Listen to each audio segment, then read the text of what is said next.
Dear Patriots, before the news starts, please subscribe to our patriotic channel by clicking the subscribe button. Give us a thumbs up to this video.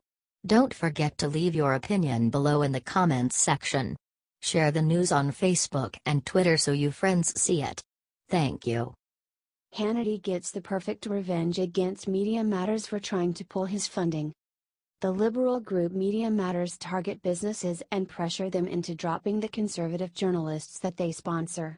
They recently pressured the brand Keurig into dropping Sean Hannity. Angelo, thank you for your concern and for bringing this to our attention. We worked with our media partner and Fox News to stop our ad from airing during the Sean Hannity show, tweeted Keurig. However, conservatives decided to fight back. Many fans of Hannity have been recording themselves smashing their Keurig products as a sign of protest. Keurig made a decision to pull ads from the @seen Hannity show. This decision is disgusting, and will not be tolerated. Regardless of any response, I am done with you, Keurig. You will regret this decision. #break your Keurig #I stand with Hannity, tweeted one user. I once drank coffee from a Keurig machine and it tasted like communism. #boycott Keurig, tweeted radio host Stefan Molyneux. Hang tough, at Sean Hannity. We've spent over 8 years educating the American people on the vast and well-funded #progressive smear machine. Those who capitulate to their lies will be held accountable, and that's a promise. #stand with Hannity #boycott Keurig Tea Party, tweeted Tea Party founder Michael Johns. Then Sean Hannity tweeted, I am humbled and speechless and frankly laughing my ass off. I love all my deplorable friends. Thank you and game on. He tweeted, deplorable friends, I am buying 500 coffee makers tomorrow to give away. Details on radio and TV.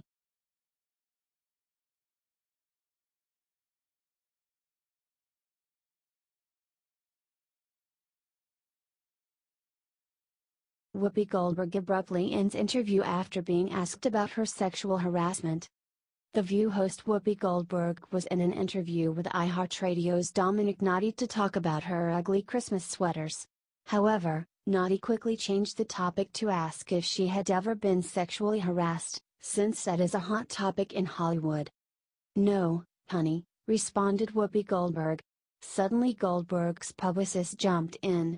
I'm just going to jump in and let you know we're going to focus on the ugly sweaters. Focus on the sweater line, please.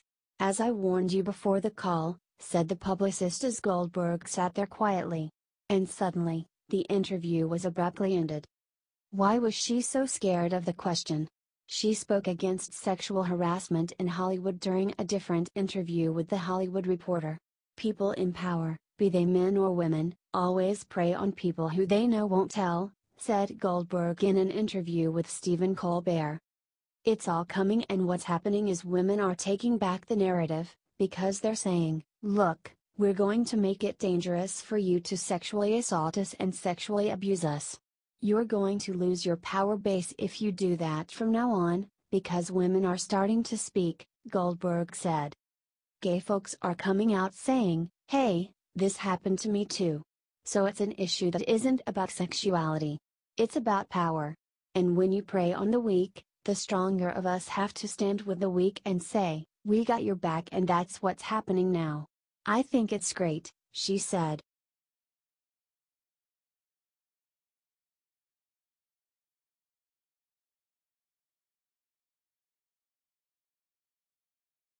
Can my kid be friends with white people? New York Times op-ed promotes racial segregation.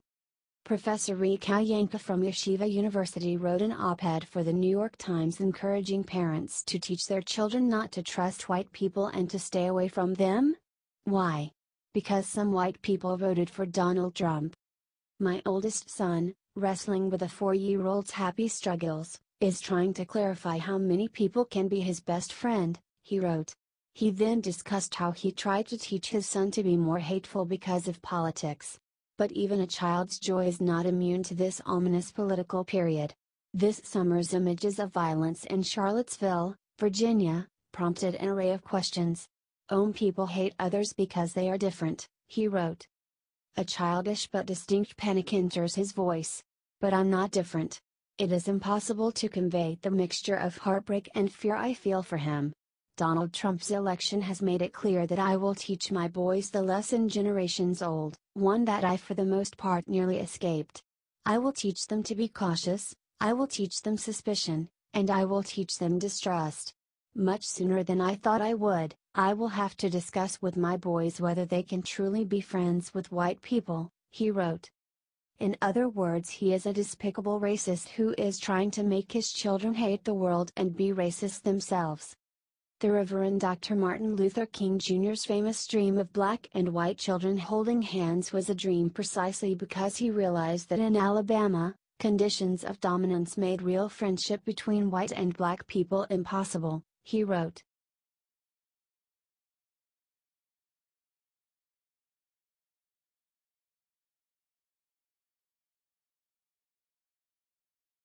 David Brooks exposes chilling link between Bill Clinton and Harvey Weinstein. We have been learning more and more about sexual assaults in Hollywood ever since accusers against Harvey Weinstein came forward. During an interview with Charlie Rose, New York Times columnist David Brooks exposes how Bill Clinton is related to this culture of disrespecting women. The uncomfortable thing for a lot of progressives, frankly, is how much did the Clinton thing create this whole environment? How much did tolerance of Bill Clinton create the environment in which the rest of this was given permission? Said Brooks. I think it had an effect. I think the fact that nobody, was approving Bill Clinton and some of the things he was accused of doing. But people were not saying, we are drawing the line here. And if you don't draw lines in these big cases, then you don't draw lines in the little cases in the workplace, he said. While this logic could be better applied to the rampant liberal sex abuse in Hollywood, Brooks tried to use this to attack Roy Moore and Donald Trump. And so, now we're seeing, we saw Republicans tolerating what Donald Trump was accused of doing, and today, we're seeing this astounding case where Republicans in Alabama are tolerating what Judge Roy Moore is accused of doing, he said.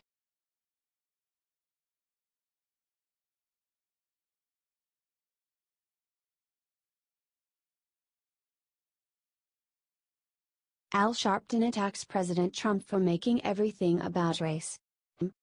Al Sharpton makes a living out of accusing people he disagrees with of being racists. He wouldn't be famous if he didn't perpetuate racial divisions. However, in a recent op-ed for NBC, he accused President Trump of doing exactly what he does. As we mark 1 year since Donald Trump was elected, the nation is reeling from the loss of 26 people killed at a Texas church. These tragic deaths come almost exactly a week after a suspected terrorist attack in New York that killed 8 and about a month after the worst mass shooting in modern U.S. history in Las Vegas killed 58, started Sharpton, as if to suggest those tragedies were Trump's fault. There were hopes last year that the executive office would temper some of this pettiness, but sadly we now see this is not the case. Rather than attempt to grow and learn, Trump has leaned into his role as divider-in-chief. This is exactly the same racially divisive, unapologetic blowhard I knew in New York, he claimed. And the results unfortunately speak for themselves. His ugly, contentious presidential campaign has translated into an equally ugly and divisive first year.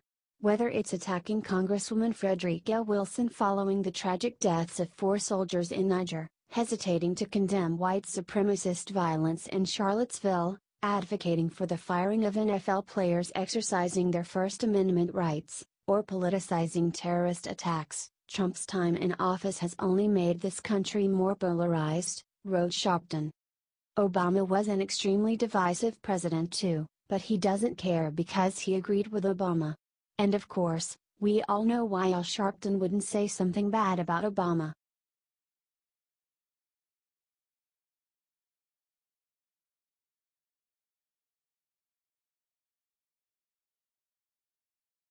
George Takei blames the Russians for him attempting to rape a man. Anti-Trump advocate and former Star Trek actor George Takei was accused of drugging a male model in attempted rape. At first Takei just denied the allegations. Then a Howard Stern video was released of him admitting he grabs shy men by the crotches, that was recorded right before the allegations came out. Now he is trying to claim that this is really all Russia's fault. A friend sent me this. It is a chart of what Russian bots have been doing to amplify stories containing the allegations against me, wrote Takei. He posted photo of trending topics on Twitter with his name on the top. It's clear they want to cow me into silence, but do not fear, friends. I won't succumb to that.